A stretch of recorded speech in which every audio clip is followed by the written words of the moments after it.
Good morning, good afternoon. A very warm welcome to all our audiences today. I'm Tejasvi Rathore from Austrade in New Delhi.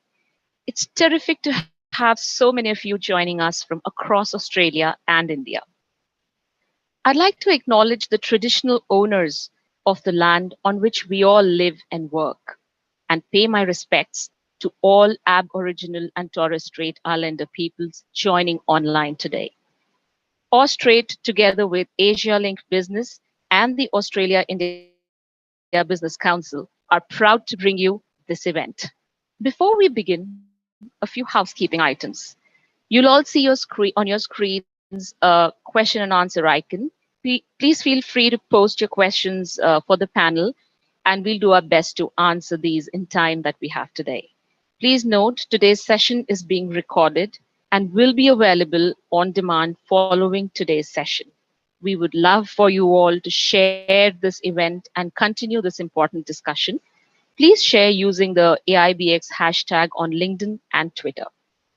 This event is part of the Australia India Business Exchange, the Australian government's flagship trade and investment program aimed at growing the two-way business partnerships between Australia and India. Today's discussion is about inclusive economic participation. We have a fantastic panel of female leaders today, ready to share their experience and insights of leading businesses and communities across Australia and India. But before we hear from our panel today, I'd like to introduce Australia's High Commissioner to India, the Honourable Barry O'Farrell, to provide the opening remarks. High Commissioner, thank you very much for joining us today. Over to you. Namaste from the Australian High Commission here in New Delhi. At the outset, I want to thank Jan de Hollander, Rose Curlin, Kiran Mazumdar and May Raynes for their participation today. And I'm honoured to be with such distinguished Australian and Indian business leaders. As the world knows, the past couple of months have been very difficult for people and communities across India. So it's good to be able to report that India's second wave is currently receding.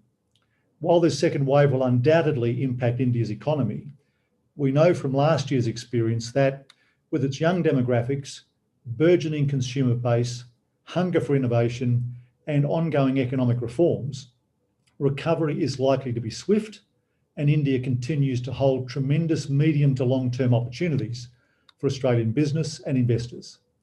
And naturally, business leaders, female business leaders globally, have a crucial role to play in ensuring inclusive and productive economic recovery.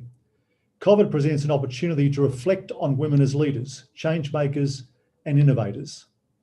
Globally, women are leading COVID responses as policymakers, activists, researchers, healthcare workers, community organisers, entrepreneurs, and government and business leaders. Australia is supporting women's leadership across the Indo-Pacific region through our Partnerships for Recovery program and through political and economic advocacy. We're focusing on a number of areas, including promoting women's leadership in politics, funding leadership interventions, and exploring new ways to support women and girls' leadership participation. And we're also adjusting existing women's economic empowerment initiatives to support women as they shoulder much of the economic burden of the pandemic. The Australian government's India economic strategy highlighted that India's economy has more to gain by achieving gender parity than any other in the world. The Government of India has committed to boosting female labour force participation and has adopted policies to promote more inclusive workforce participation. India is already an important economic partner for Australia, but there's significant room for further growth in that relationship, and female business leaders will be central in ensuring this. The comprehensive strategic partnership agreed by our Prime Ministers last year identifies a range of areas where we can work more closely together, as does India's own Australian economic strategy released in December by the Confederation of Indian Industries. Our panellists today are leaders from across some of the identified priority sectors: health, finance, agri-food, education, technology. And like you, I look forward to hearing their insights. Thank you again.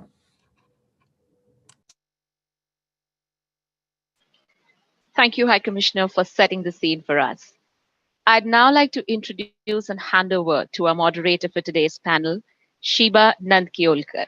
Shiba is the founder and CEO of Multi Connections Group, immediate past national chair of the Australia India Business Council, and national chair for Women in Business AIBC. Over to you, Shiba. Thank you. Thank you very much for that introduction, and I'm absolutely delighted to be here today. So just very quickly, I would first like to begin by acknowledging the traditional custodians of the land on which we meet today and pay my respects to their elders past and present. I extend that respect to Aboriginal and Torres Strait Islander people here today.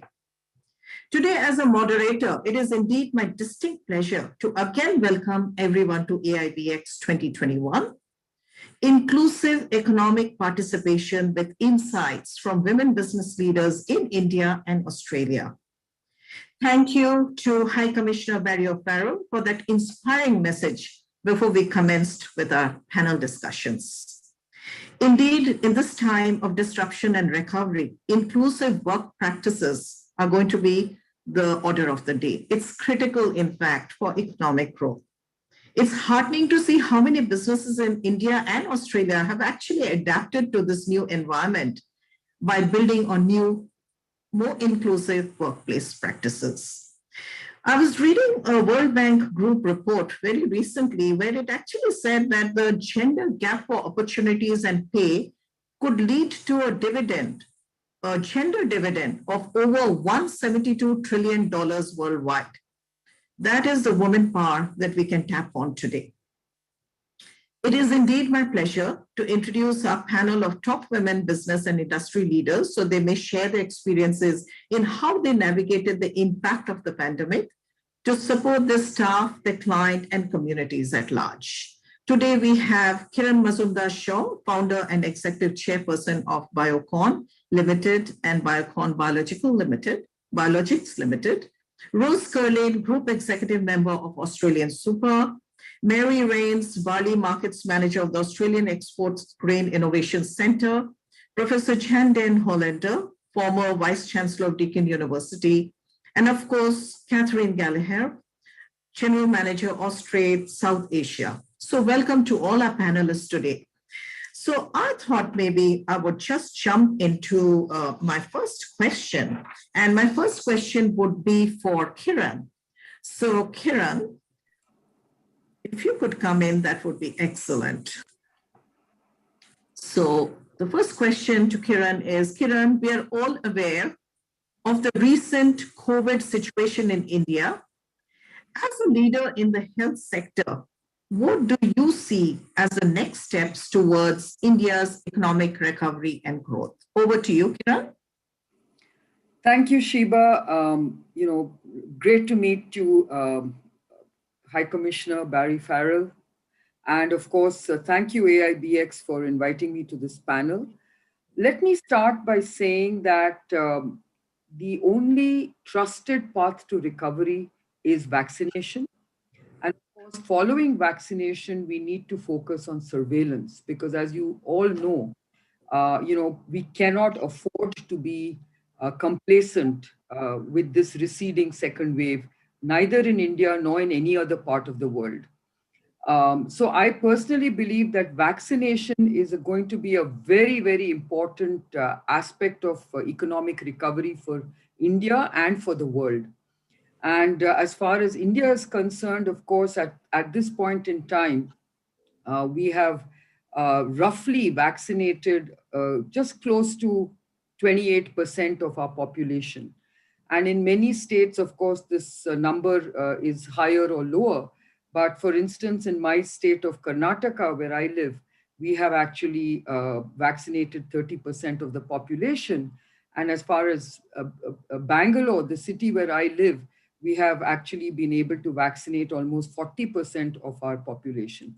So I think if you want to open up the economy, you have to create safe spaces, and vaccines and vaccinations are the only way of creating those safe places. So that's where we will be focusing. But in that, I think what is very reassuring for me as a business leader is that we have the capacity, the capability, and the familiarity of inoculation at mass scale. So I, for one, believe that although we are at very low rates of vaccination at this point in time because of vaccine inadequacy, I believe that in the next few months, we will actually start seeing greater availability and access to vaccines, where I think we will be able to get to that 10 million vaccinations per day, which is at the moment at a quarter of that. So I think we need to get there, and we will get there sooner than later. And once we do that, I think I'm very confident that we will be able to vaccinate our people very fast. One very disturbing aspect of vaccination, though I must point out, is the gender gap in vaccination, or the gender inequity in vaccination, where the ratio of men being vaccinated to women being vaccinated is 1,000 to 870, which is not a good sign. So I would like more women to be educated about being vaccinated. And I think that is the gender gap also that reflects on the gender gap that is seen in various economic activities. For instance, as you all know, around the world, more women lost jobs and were laid off from their jobs than men did. So I think there is a huge inequity that we as women business leaders and we as communities and societies and countries need to address. So I'll basically conclude my comments there by saying that I'm also very glad that we have a quadrilateral partnership between Australia, India, US, and Japan, which I also think is going to be very important in pandemic management and pandemic preparedness. Thank you, Kiran. That was amazing. And I cannot agree with you more that vaccination truly is the way to economic recovery. But your figures of 28% people already vaccinated in India is quite an amazing figure, considering the population that India has. And I think something one needs to be proud of, about really. But what is concerning is definitely the gender gap that you've spoken about. And I guess business leaders like you, and especially health leaders who really led the way, in a way, in India, I guess you're going to play a really huge role in how we can make it happen. And thank you for sharing your views on that question that I asked you. I was thinking of perhaps moving on to Mary. Mary, if I could get you on the screen.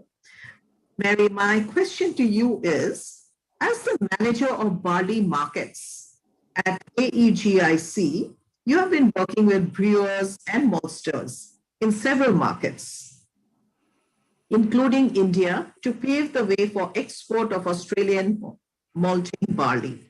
What are you seeing in global demand for Australian barley and supply chain trends? Is there a need for agility and diversification during this time? And we know, Mary, that agriculture is going to play an extremely important role in this economy recovery, and also in going forward in terms of thriving as we go forward. So over to you, Mary. Thank you, Sheba. So AIBX, the Australian Export Grains Innovation Centre, is the peak organisation that represents the Australian grains industry for grain technical education and grain market development.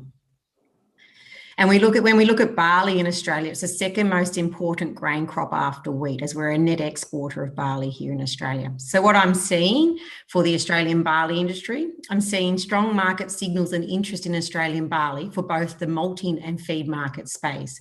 And this is occurring in traditional and non-traditional markets, excluding China.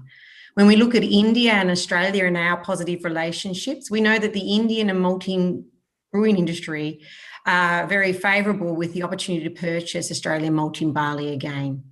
When we look at the Southeast Asian countries, we're seeing a significant upswing of purchasing Australian barley for their feed grain market. For the Australian barley into Central and South America, we're seeing opportunities through malting, and into Africa, we're seeing opportunistic trade for Australian barley. What else am I seeing with the Australian barley industry? I'm seeing a lot of communication that's coming in from various countries of how they can buy and who they can buy Australian barley from. These companies are asking to incorporate, wanting to buy barley and incorporate it into their companies as part of their forecast buying programs with maximum value and minimum risk. And what else am I seeing? These businesses want to extract full value from Australian barley for their malting and brewing purposes. A lot of these countries haven't used Australian barley in their businesses before, so they want to ensure that when they purchase Australian barley for animal health, animal performance and cost efficiencies, it's done at minimal risk and maximum value. So they're actually seeking technical knowledge on the Australian barley, the functionality of Australian barley and the quality aspects of Australian barley. So they're wanting to know more about, in the webinar space, about barley for uses in pigs, barley for dairy, barley for poultry, and barley for aquaculture, both in the high end and the low end. Some of the trends I'm seeing for the Australian barley is quality assurance of product. We all know that Australia produces some of the cleanest grain in the world, but most importantly, Australia produces some of the world's food safe grain. So in terms of food safe, it has the highest strategic measures around food safe and maximum residue limits in grain. So we know that the Australian grain is bright, it's in colour, it's in dry and moisture content. It's seen very favourably by a lot of countries. We're also seeing a lot of demand for accurate cropping productions, grain productions and seasonal updates, because this will assist customers with their forward planning and purchasing of Australian barley. We're seeing a lot of countries with close proximity to Australia purchasing barley, so through that Southeast Asian countries and also into India. When we look at trends for barley, and if we look at trends between Australia and India, we know that we're looking for trends around population. So within India, by 2030, we know India's going to have a population around 1.5 billion people, and that 20% of that world's population is going to be under the age of 25 years of age. So they're going to be our major target or major purchasers of and consumers of barley, and that's becoming through their beer consumption habits, but also through their food, more importantly through their food consumption as well. So some other supply chain trends that we're seeing, we're very fortunate here in Australia that the Australian grains industry collectively is highly functioning, well-connected and very supportive. And that comes from the Australian grain growers, the peak industry bodies, the research companies, including GRDC, CSIRO, the grain marketing companies, and the government agencies are very supportive of developing market opportunities for the Australian barley industry. We're seeing an increased demand is being driven, as I said, by population growth, social and economic changes, increase in affluency, so that discretionary spending. We're seeing changes in dietary trends, increasing the demand from Australian barley. And we're seeing various trends for feed barley due to political announcements and trade prices. So they're just some of the efficiencies that we're seeing and some of the trends that we're seeing within the Australian barley industry collectively for India and for and for also other export customers of Australian grain, Sheba. Thank you so much, Mary. That was amazing. And what I particularly loved the fact was how you actually brought the trends in alignment with the population opportunities. And it goes without saying, with 1.5 billion, 25% of that, oh my God, we would be laughing all the way. Having come from India, and I know barley is not just about beer and the drinks potential that's absolutely bubbling along, but also it is something that is very much valued as a diet in India. So we from Australia, I believe, have some amazing opportunities. And thank you for sharing your trends, views, and perspectives. And I might come back to you a bit later on again, Mary. And I will now, thank you so much. I'll move on to Jane. So Jane, it's been an absolute pleasure working with you over the years. At least over the past 1 decade, I know I have worked very closely with you, and welcome to the panel. I would like to hear from you how you see the rise of online education because of COVID-19. Can you share with us some of your practices that you started in Deakin, delivering the online education pre-pandemic? What are the benefits and challenges perhaps of studying online for both students and institutions? and especially in perspective of your excellent exposure to the bilateral educational relationship and partnerships between India and Australia. Over to you, Jane. Thank you very much, Sheba. Thank you, Commissioner, my Indian and Australian colleagues. Some of you I know very well. Lovely to be back talking in India about things that are Australian and Indian concern. I speak to you from the lands of the Noongar Whadjuk people of Western Australia, and I pay my respects to them for that privilege. So what about digital online learning, distance education as it was known? Now, let's start at the very beginning. Deakin had a very good pandemic. I wasn't there, but I know why they had a good pandemic. It was because they had a digital platform on which to move very carefully from the two-thirds of students who used to go face-to-face and put everyone online. How did that start? And it started because Deakin was a new university in Australia that was asked to serve those that could not normally go to a metropolitan city university. Vast country, small population, many people did not live in the cities, interestingly. And so distance education began, and Deakin sent books, study packs around the country. And then we realized in the time that I got there that we could use online and go digital. And we threw all our weight behind digital for two reasons. The one is we could reach more people, we could do it more efficiently. In terms of more people, the benefits of doing what we did meant that women, particularly women with children, women who were working full-time, could not take time off to go and find a university to go and sit in classes.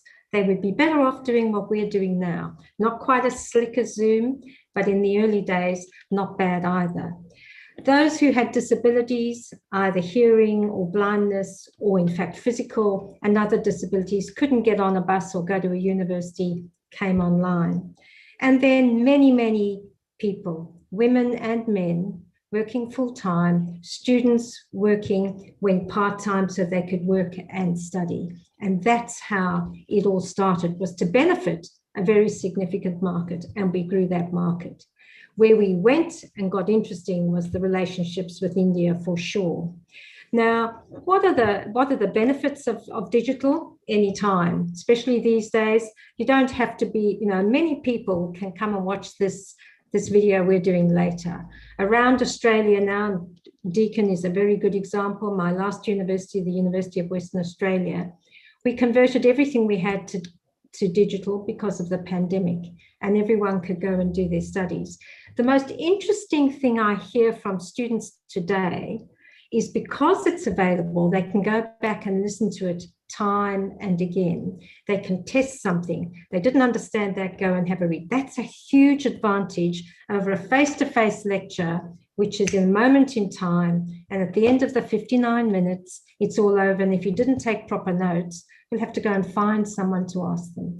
So it has profound benefits there. The other benefit is exactly what we're doing now, small group conversation. Small group conversations, which can be telegraphed to a much wider group, have seen enormous benefits to learning. Its downside, you can't go for coffee afterwards unless you have a Zoom coffee or a Zoom drink or whatever you do. And so while many are saying we should get back to vast lectures in classrooms around the world, my view is it's time for a new look at how we educate the next generation, in particular, the current generation. How do we integrate Zoom, Teams, the various technologies we have with collaboration to get good thinking, good ideas, and sharing? Why don't we now have India-Australia classes mixed together? We do a bit of that at Deakin. We should do that everywhere, where we have everyone involved, so you get cultural differences, the language differences, and then above all, those educational and thought ideas, which are so different around the world, and get the very best in the room.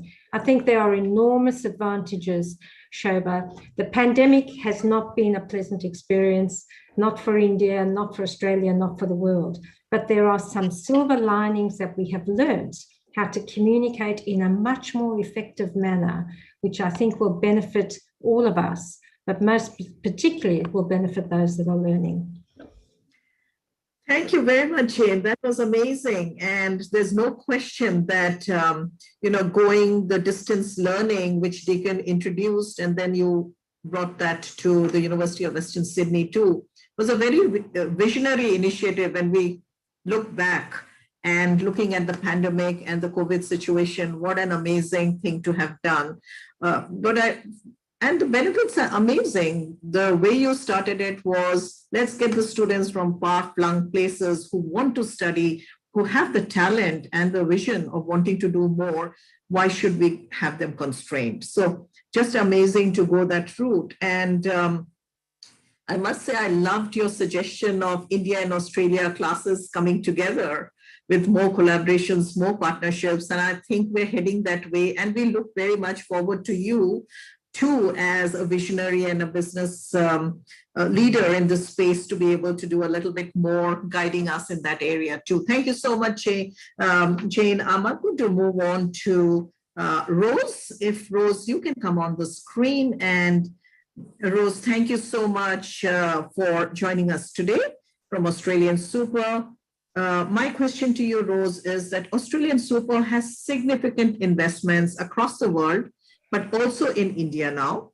Can you share with us the rationale for these investments? What do you believe makes India an attractive place to invest and to do business? Over to you, Rose. Thank you, Sheba, and good afternoon to the High Commissioner and also my fellow panelists and all of the guests today joining us. Just as some background, so Australian Super is the largest super fund in Australia, and we invest around $210 billion on behalf of about 2.5 million Australians. And Australian Super thinks India is just a fantastic place to invest. Today, the fund has a total investment exposure in India of just over Australian $830 million. Our investment team has been over there for meetings. They're all very keen to get back, by the way. I know I've just had my second flu jab, COVID jab this morning, but they have been over there to meet with various government ministers, and our Chief Investment Officer, Mark Delaney, has also met with Prime Minister Modi. And so we see India as an attractive and a really fast-growing market, and we're starting to increase our exposure over time. So India's middle class is growing, and it's because of this growth we believe that over the medium to long term, there'll continue to be opportunities to invest in the country. And in particular, I'd say that the structural reform that has taken place in recent years has made India's growth more sustainable, but it also reduces investment risks for funds like Australian Super. So we feel, there's a less risk, more security for us to start to look at those global investments, including in India. The largest investment we have is the National Infrastructure Investment Fund, or the NIIF. We also have investments in the Housing Development Finance Corporation and Reliance Industries. And to give a quick example, the investment in NIIF is consistent with Australian Super's long-term partnership approach, where we invest in global markets and then we want to leverage deep local market expertise available via our partnerships. So we're really looking forward, Sheba, to participating in a strong pipeline of projects, both in infrastructure and other areas, a range of sectors across India. Thank you so much, Rose. That's amazing. And, I love the fact that you did say that the structural reforms that are happening in India is definitely reducing the risk and providing for more appetite to wanting to do more, especially medium to long term. The fact that you've already it's not even about dipping the toes, but you're actually physically there, having invested and partnered with NIIF, Housing Development Corporation, Reliance Industries, speaks volumes in terms of the commitment already that Australian Super has for India, and you view it as a really attractive destination. Thank you for sharing your views, Rose. I'm going to come back to you very shortly again, but in the meanwhile, I might just request Catherine, if you are there, if you could now, please join me. Catherine Gallagher, my question to you today is, today's event is really a part of the Australia-India Business Exchange, which is the AIBX platform. the Australian government's flagship trade and investment program for India. Now, why is India an important economic partner for Australia? Over to you, Catherine. Thanks, Shiva. Well, firstly, as the economy and the workforce come out of the COVID setbacks, India continues to hold tremendous long-term promise for Australian business. And India and Australia already enjoy strong political, economic, and of course, community ties. India was Australia's 8th largest trading partner and 3rd largest market for service exports in 2020. And this was largely driven by coal and international education. And India's economy is still forecast to become the 3rd largest by 2030, currently already 7th in market exchange rates. And with its young demographic, and the High Commissioner referenced this, India holds tremendous long-term potential. The statistics of 1 million people turning 18 years of age each month brings to life for me the size and scale of the opportunity, and that's an emerging middle class. So over the next 20 years, hopefully with even greater female participation, given the Indian government's own ambitions and policies designed to improve paid maternity leave and childcare assistance, a growing India will offer Australian companies the opportunity to provide goods and services, particularly in sectors such as agriculture, education, and skills training especially, and healthcare. And also, as India ramps up its manufacturing in industries such as batteries, pharmaceuticals, and defence, Australian services and technologies providers can help boost productivity and drive growth here in India.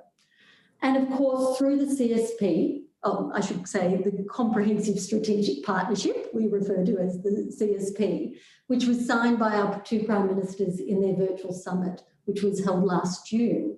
Both countries committed to work together across a range of areas, which will create improved opportunities for both countries and economies. So it makes sense on so many levels that India is such an important economic partner for Australia. And we'd actually like to see that Australia has the same level of importance to India. Thank you so much, Catherine. That was amazing. And there's no question that India is going to be the 3rd largest economy by 2030. And I have to say you are sitting at the right time, right spot, Catherine, to lead this relationship, especially the trade and investment relationship that we're really looking forward to fast track now between Australia and India. So all the very best. Now, the comprehensive strategic partnership that you referred to is amazing because really it goes, and I know very often as when I was the chair of AIBX, I used to be asked and quizzed that, oh, there's no FTA. And I'm saying, you know what? The comprehensive strategic partnership that has been signed more recently by the 2 PMs means limitless opportunities across so many different industries, sectors. There's nothing to limit us to really fast track this relationship now. Thank you for sharing. I'm going to come back to you again because we do want a few more things from you. But in the meanwhile, thank you. And as I move on again, back to Kiran. So Kiran, I actually have another question for you.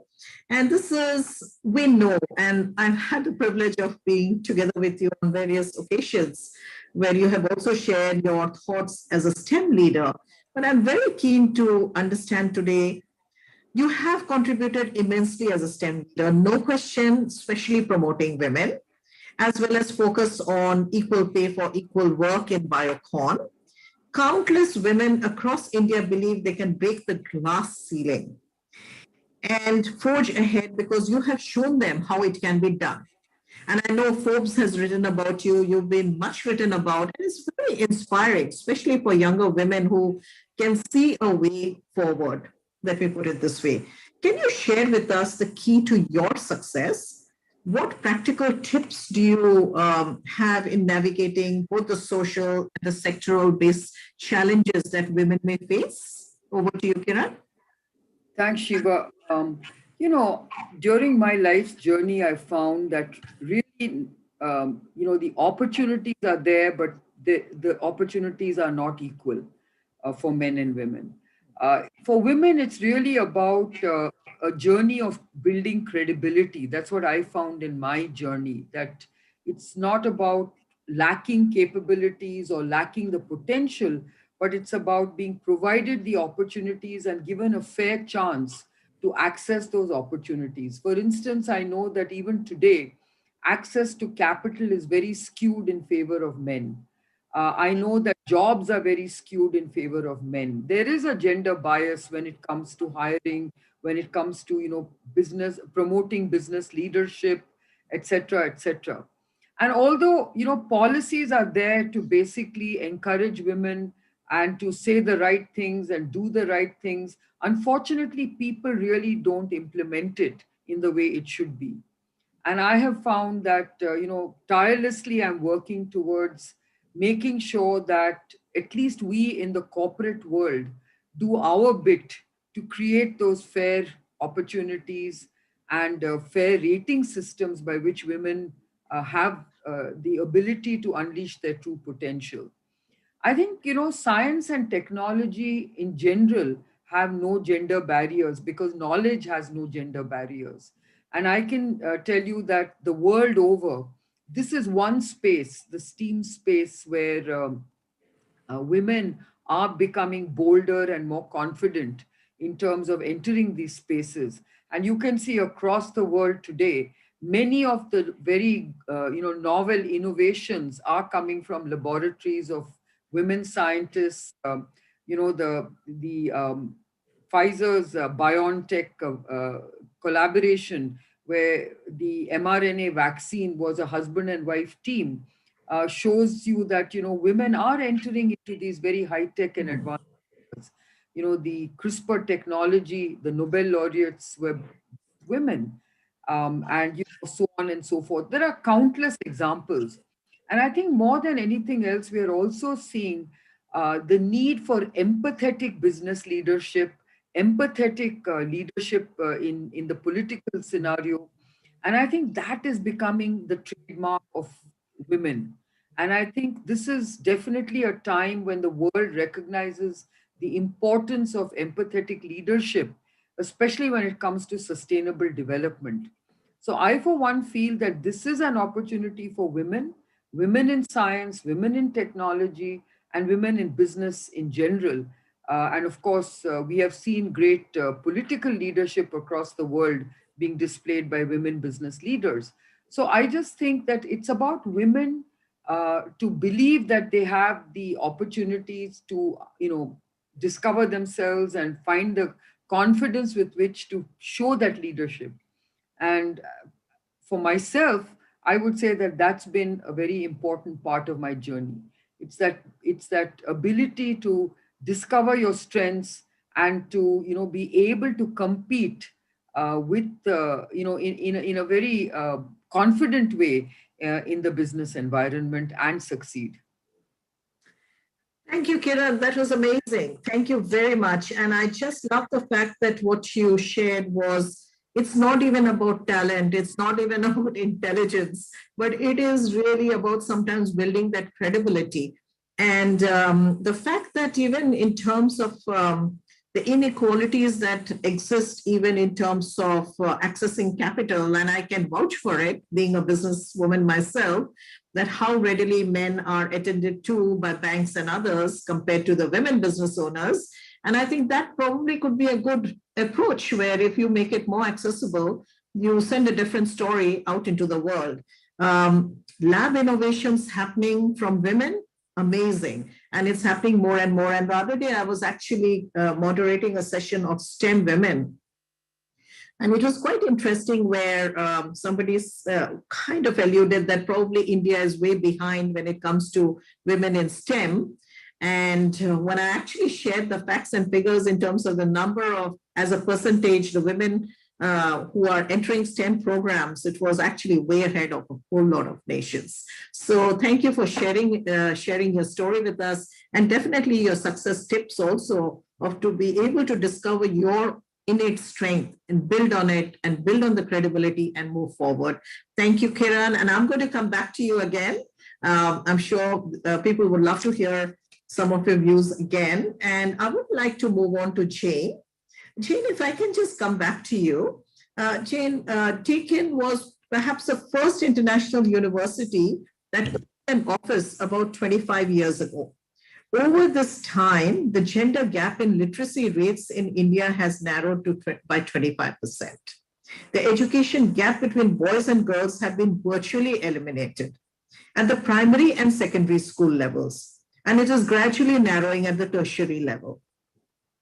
Can you share your reflections on how education has changed in India since Deakin first came to India? And I know you have a long track record with Deakin and in the educational bilateral relationship with India. So really looking forward to your thinking on this. Thank you. Yep, I think, one of the great changes that I see is India. I think India has been a very interesting example over the time I've been an educator, which I suppose is nearly 45 years probably. So the big changes I see, that I saw particularly, and I think this is worth saying to everyone, was primary schools, and the number of young girls in primary school classes. When I first got there, they were scattered and disorganized, and now it's 50-50. I don't know what the school split is. You and Kiran would know better, whether it is indeed more women or more young girls than boys in some of the higher end high school classes.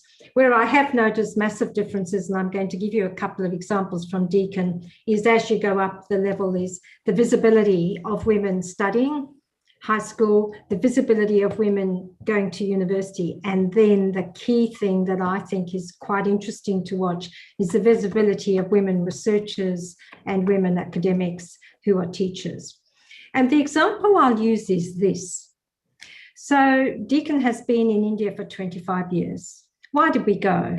We saw it as a market. It was a good market for people to come to Australia and be educated in Australia, boosted by our distance education. Mainly young boys and men came and did mostly postgraduate degrees, masters and PhDs. And then as we got more sophisticated, and I do now note Ravneet Pawar, who runs Deakin India, one of the great leaders, women leaders in India, an Indian woman in India, working in India. We decided to start looking at doing research, not only in Australia, but also in India. And here was the interesting thing. When we had a number of research partnerships, different universities, set them up, different hospitals. And the most interesting thing about that was the number of our PhDs who were women. Not only were they women, they were publishing mightily as students, and they were going on to good jobs.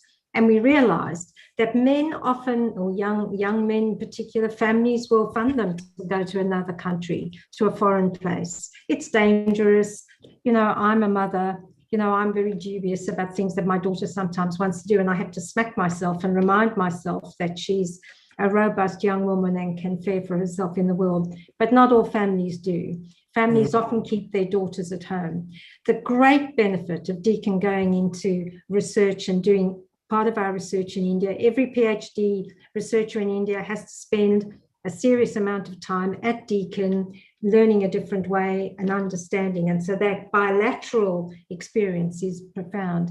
But the great win was the number of women who were enabled to do their PhDs at home, looking after their children, their families, and studying was profound. And I saw that as one of the great advantages that we, as a non-Indian university, were able to give. And many of those women now are doing very exceptional jobs across India. Many of them then did migrate to the States and get very fancy things, or come to Australia. But they had their start as postgraduate students. And so I think there is something about how you seed and then how you look at the process. Certainly India is starting to run away as quite a significant educator. It will be a hub in its own right, particularly now with some of the issues around China. I think you will see yourselves as a hub. How we make sure that those people qualified at particularly that PhD and training level are diverse, we have gender variation is going to be very important. What we don't want you to do is adopt some of the sins of the West, where it was only men who are allowed to do certain things and only men became professors. It should be a nice, diverse system. And I certainly have seen numbers of women being promoted in the different universities, and that's a good thing. And certainly, to Ravneet and our research team, Peter Hodgson and people at Deakin, I would say bravo. You started something that is now led to something completely different. From small acorns, oak trees grow. And I think there's some big oak tree scientists and researchers growing in India right now as a consequence of that opportunity. Thank you, Jane. That was amazing. And there's no question that you actually tapped on something really, something which is real for many of us. And which is obviously families are more protective about women going overseas. And I remember my first job that I had was actually an offer to go overseas, which actually my family had a question mark. So you're absolutely right. And the very fact that Deakin actually went there, created these research partnerships with universities, hospitals, and other institutions, and where women actually got the opportunity to do their post-graduation, take their PhDs, and actually move on to creating social and economic impact is huge. And I think to that extent, Deakin has been quite a visionary. He's referred to Ravneet, who's my colleague at the Business Council. He leads as the president of Victoria, AIBC, and we are indeed so happy that the universities, especially universities like Deakin, have been really keeping the flag. Yeah, I should just say, and of course, lots of universities from Australia are in India now. We were the first, I think, and that was a famous first because we actually planted our feet on the ground and had an office, had Ravneet and the big office in Delhi, which led to other things. But the great thing that's come from that is there's, all the universities in Australia are now big partners in India. And yes. I think those bilateral exchanges now across, well, not so much at the moment, it's all Zoom. It will go back to being on the ground and being in labs as being one of the great outcomes of the relationships, with Austrade. And the other person I forgot to mention was Austrade. Austrade were a great partner to Deakin right through that, holding our hands, saying, what about this place? How will we go? When we went to Pune, I've never heard of Pune. Pune is fantastic. I love Pune. Not more than Delhi, don't worry, it'll be all right. But, some of that was an exceptional journey, and just making sure we keep it going. I'm worried that pandemic will stop us all traveling because it's the interpersonal relationships. That's how I met Kiran and, and Biocon and the great, things that have been done as a consequence between, Kiran's presence in Australia has been a huge boon to us, so we do need to keep it going. And it is a very complicated thing, all of the universities on both sides and the governments. Thank you, Jane. You'd be interested to know I was born in Pune. So Pune has a special place in my heart. And you're absolutely right. Austrade has been amazing in the way they have brought people together. In fact, that's how I, DFAT and Austrade, I met Kiran, yourself, and all of us really worked together over the years. Absolutely amazing. Always glad to hear that. Always lovely to get that. Absolutely, Catherine. So I might now thank you so much, Jane. I'm going to come back to Rose. Rose, if I can come back to you on something again, being very passionate about gender diversity, I have a question for you. We know that on average, women in Australia retire with almost half the superannuation of men. What are some of the ways we can address this structural inequality? What can women do to reduce this gap? Thanks, Sheba. And just with time, I'm not going to talk about why the reason is that we've got half the superannuation of men when we retire, but I think most people would be aware. But there's a lot of things that we can be doing and advocating for from both a policy and also for businesses. So things like genuine equality and pay parity in the workplace, things like improving parental leave policies, including paying the superannuation guarantee to caregivers who go on paid parental leave and carers allowance, and also getting more women into more senior roles, you know, whether that be boards, executive roles, and so on. I think it's important to mention that, you know, education, awareness, and action about the issue also helps to close the gap. So on an individual basis, women can also take some simple steps to help reduce that gap and improve their retirement. So simple things like, you know, choosing a super fund you trust that's got low costs and good long-term investment performance, because people find if you're in the wrong super fund, it could cost you $200,000 by retirement. So really important to do that. Get all your super together. I mean, we've got 6 million people in Australia that have got 2 or more super accounts, so they're paying multiple fees. So just putting all of your superannuation together, just checking first you're not going to lose any insurance benefits.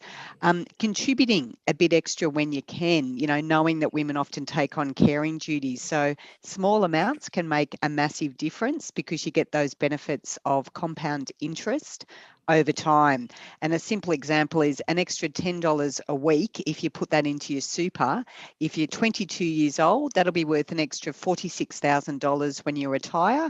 Or if you're 52 and you put $10 in extra, it'll be worth about $9,500 extra. So it does make a difference, and you can, it's not too late to start.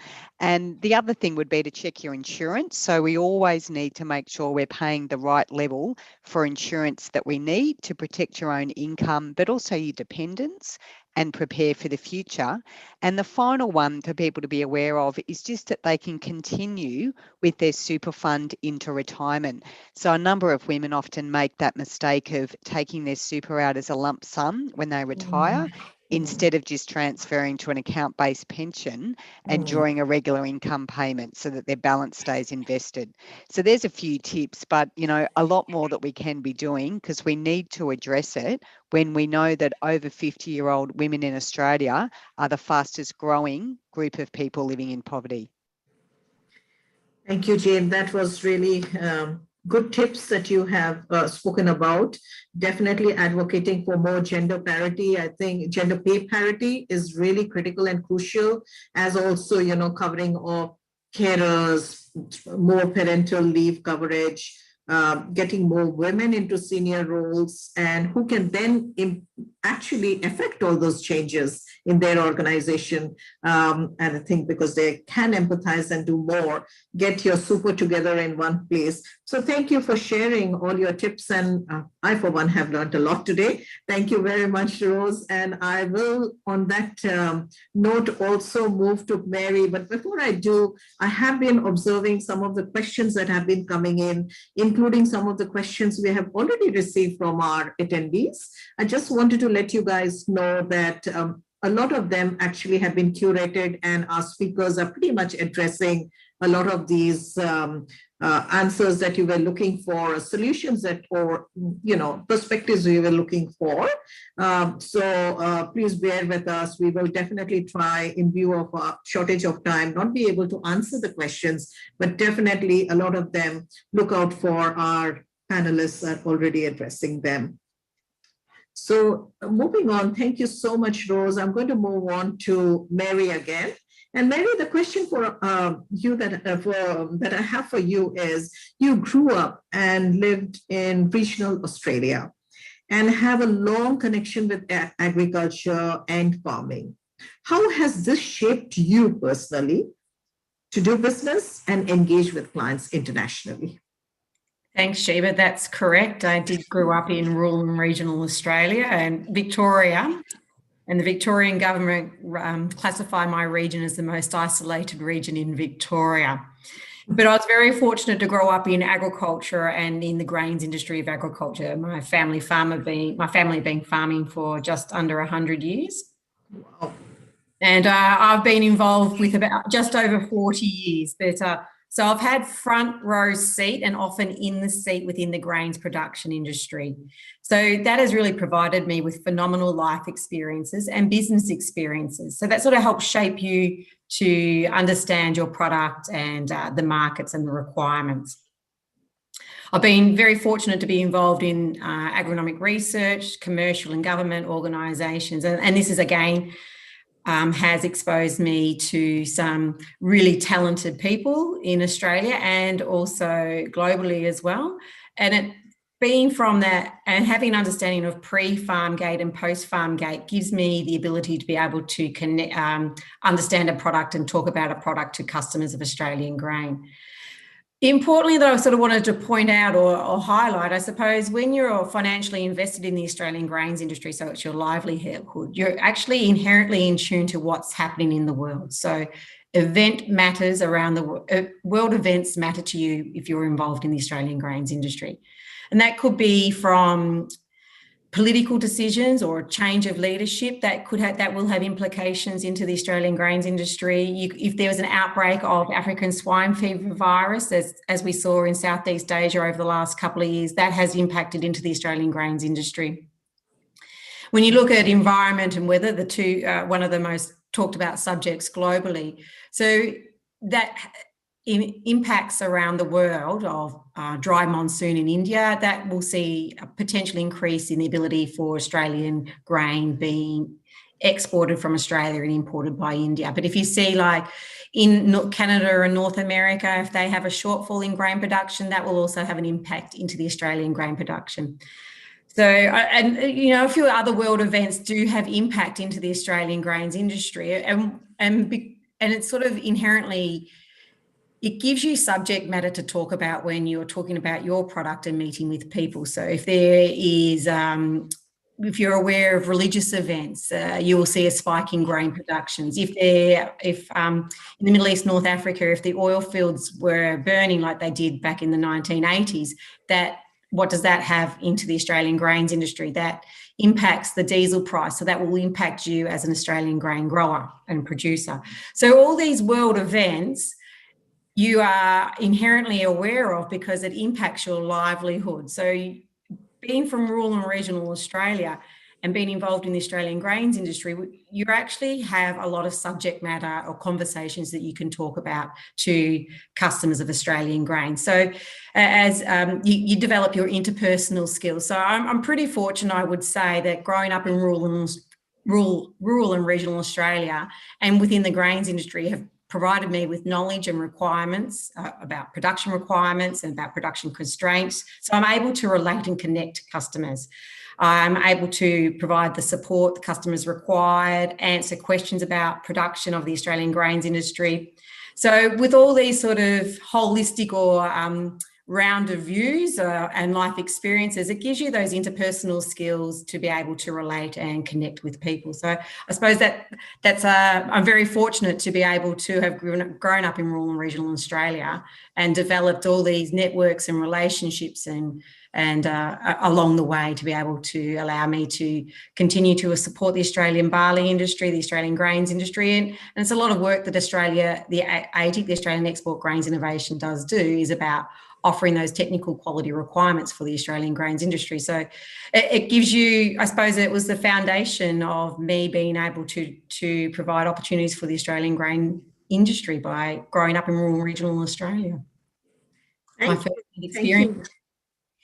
Thank you, Mary. That was amazing. And, you know, coming from a family which has been 100 years in the farming business, I mean, what an asset you are to your organization, surely, because, you know, you can read and read about something, but what you have experienced firsthand and what you see people around you experiencing, I think is something that makes it a very real solution, which you are being able to deliver. And I think what you really touched upon is that we can't see ourselves as isolated countries. We are a global village.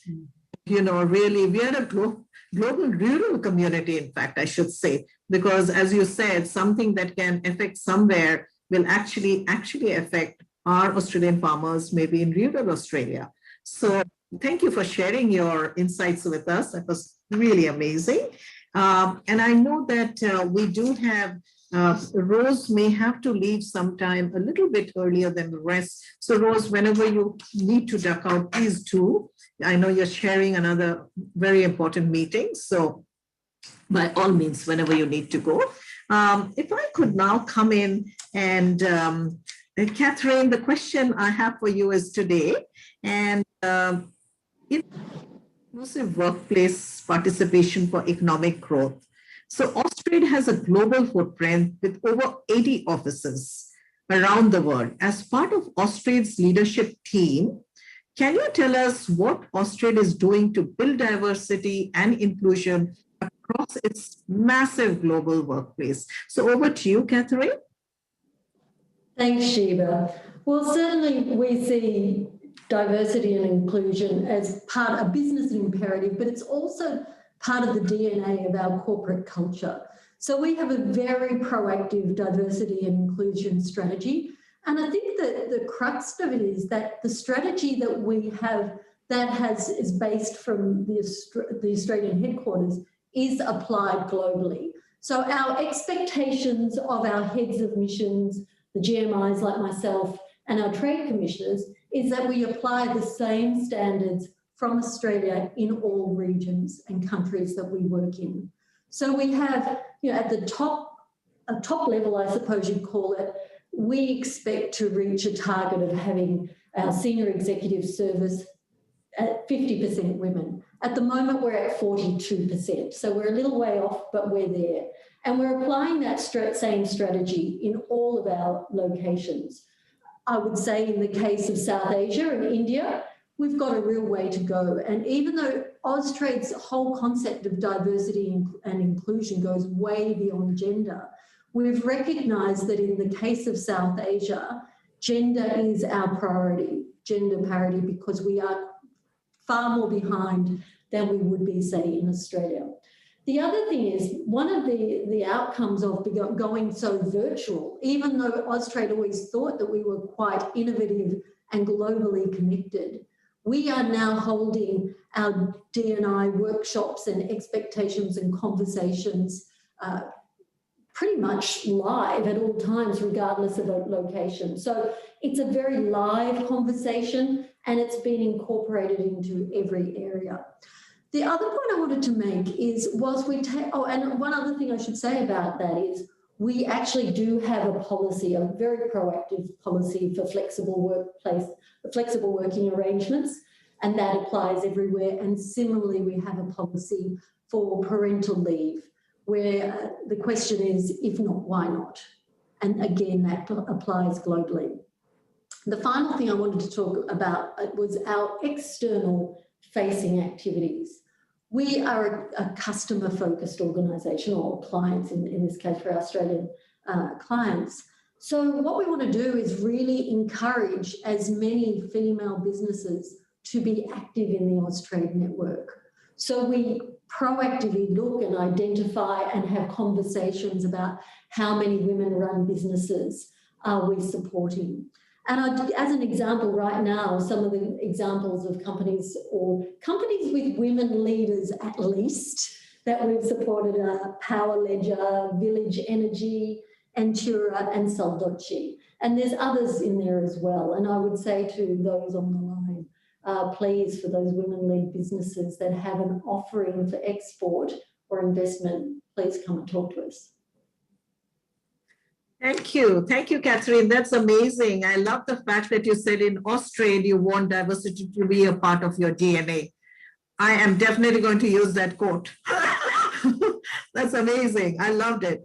And the fact that you actually have a 50% objective to ensure that you have senior level representation by women at 50%, and you're already at 42%. I must say that's very impressive, seriously. And thank you for sharing your thoughts, and the fact that Austrade is, no question, it is very customer facing, and it is very much about the stakeholders and how we bring the partnerships and support women business. Most definitely amongst men, businesses run by men. But thank you for sharing those thoughts and definitely your vision. And we're looking forward to working more closely with you. Gender diversity is definitely my passion. I'll send the women businesses who are looking to enter India straight to you. Thank you so much, Catherine. And I'm going to now move on to Kiran. Kiran, if I can just ask you one question. which is really about Australia. And I know I have heard this, but I love hearing this over and over from you again and again. And that is, I know you lived in Australia. Can you share with us a bit of your time that you spent in Australia? What do you think both cultures can learn from each other, and to increase, obviously, our business partnerships and move and facilitate the trade and the business relationship and engagement? Over to you, Kiran. Of course, I lived in Australia many decades ago, so I think Australia of today is very different to the Australia I knew 40 years ago, even longer than that. But I think what I really want to emphasize is the fact that Australia is a young, vibrant, and very innovative part of the world. I think when you're, when you're a country that is so remote in terms of your geographical location, I think it throws up a lot of innovative ideas and and an experimental culture, largely because you need to fend for yourself. And that's something which I learned in Australia, which was really to fend for myself since I was so far away from home.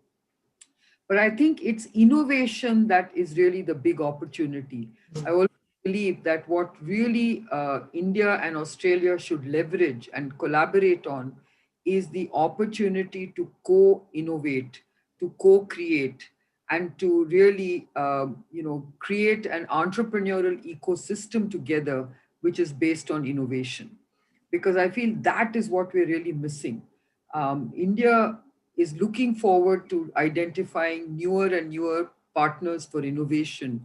Australia is certainly one of them, and a very strong one at that. So I really would like to see a large number of co-creation platforms for between Indian and Australian innovators, technologists, scientists, and researchers, because that's where the real opportunity is, as far as I'm concerned. And I think both governments have approached this opportunity through co-funding, but I think it needs to be at a much bigger scale. I think the pandemic actually has shown up these very large opportunities between the two countries. And I think we should take full advantage of these emerging opportunities, whether it is in terms of developing new vaccines, new diagnostics, new technologies that can actually help us with surveillance in a much more technologically enabled way. I think a lot of people have talked about data analytics. And I think technology, I feel, is a very big opportunity for the two countries. We already have natural, activities happening in the two countries. I know that on the technology front, India's IT companies are very strongly represented in Australia. And I think Australian companies are also beginning to see India as a very attractive marketplace. I think, Mary talked about barley, and I think agriculture is a huge opportunity because I think agriculture also needs to go through transformational change in India. And I think Australia can help hugely with this transformation. And I think that's where I see the greatest opportunities between the two countries. So as someone who has lived in Australia, who knows how Australia thinks about innovation, new opportunities, and new ideas, I think for India, Australia is going to be a very, very important partner. Yes, thank you so much, Kiran. There was one question, if I can quickly draw your attention to, which I thought you may want to address from one of our attendees for this webinar. And that is, the question is, hi, Kiran, do you think there is adequate representation of women at top levels, decision-making of organizations globally? Your comment? Well, it's an emphatic no, because I think everyone on this panel will agree with me that we need much greater representation of women, both in policy making and in other realms of decision making and leadership, because we know that we are highly underrepresented when it comes to boardrooms, when it comes to policy making, when it comes to both business and political leadership. social enterprise. I think all these areas need more women. And I, for one, believe that it's just a bias that keeps women out of these, these spaces. But I think things are improving, things are moving forward. And you can see many of the bold ideas and, bold kind of movements is being led by women. So I think, women should look at it as their time. Okay. And this is the one time we have to seize these opportunities of change. Thank you, Kiran. I know, Rose, you have to leave almost immediately. One very last question from one of the members in the audience who said, are you willing to look at or consider investments in the health sector in India? Sheba, we do already look at the healthcare sector. I don't believe we've done anything in healthcare in India, but we certainly wouldn't rule it out. I think the most important thing when Australian Super's thinking about investments is good, solid, long-term returns for our members. We're not interested in, sort of short-term, 1-3 years. We've got people who are investing their money with us for 40, 50 years and beyond. So if there's opportunities there, we'd certainly look at those. But healthcare in other markets we have been in, yeah. Thank you so much, Rose. I might now like to, in view of our time, and we do want to finish on time, perhaps invite Catherine back again.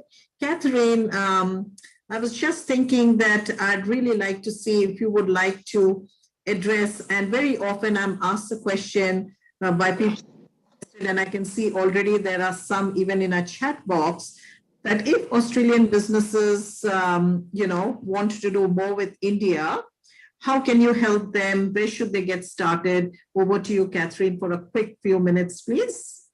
Sure, I'll be very quick. We are undertaking the Australia-India Business Exchange. It has a web page on the Austrade site. The whole purpose of that portal is to provide the knowledge and literacy and help businesses orientate themselves before they come and seek face-to-face advice from Austrade. So I'd encourage everyone to go to the Austrade AIBX site, which is austrade.gov.au/AIBX. That's the short answer, Sheba, and I am aware of time, so that's what I'll just leave it there. Thank you so much. And for the sake of time, I think it would be good gradually to start wrapping up. We would really like everyone who has attended today, if you could kindly also do the feedback survey, which will be sent to you. But before we really end, it's really been a privilege and pleasure to be sitting with all our panelists today. Majority of them I have worked with over the years. I would like to thank every one of you for your perspectives, for sharing your experiences, tips and tricks that can move us forward in this pandemic era. Australian High Commissioner, Honorable Barry O'Farrell, I've again had the privilege of working very closely with him over the years, including at the Australia-India Council. So thank you for joining us today and for your very inspiring, conversation and discussion that flagged off the panelists' discussion. Austrade and AIBX, thank you. To be able to give me the opportunity to moderate this session, but more importantly, I think to kickstart a conversation about women business leaders in Australia and India. And I think we know that women definitely have more resilience. They are innovative, as Kiran, Jane, everyone, Mary, everyone pointed out, Rose, Catherine, yourself too. Along with resilience, along with innovation and creativity, they never say no to anything. They will find a way out. I think this is our time, as Kiran said, to seize opportunity and not stop here, because the movement for diversity, equity, and inclusion is very much there. It's for us now to really make the most of it. Thank you, Asia Link, for organizing this and hosting this along with AIBX and giving AIBC, the Australia-India Business Council, the opportunity to partner, from AIBC being the immediate past national chair and the current chair of Women in Business, We love working with Austrade. We love working with Asia Link. I think we are all key stakeholders and would love to support the government and all the initiatives that Austrade has in place to really facilitate this relationship. I think Austrade and AIBX is an amazing platform. And I know you've already, Catherine, said where they can go. I would just like to end with stating again that it is Australia government's flagship business exchange program aimed at growing two-way business and commercial partnerships between Australia and India. And with that, I would like to thank everyone, including all our attendees who've actually joined us today. And from India, as well as Australia, thank you very much. And to all my colleagues from Asia Link, Austrade, and AIBC, thank you. And bye-bye for now.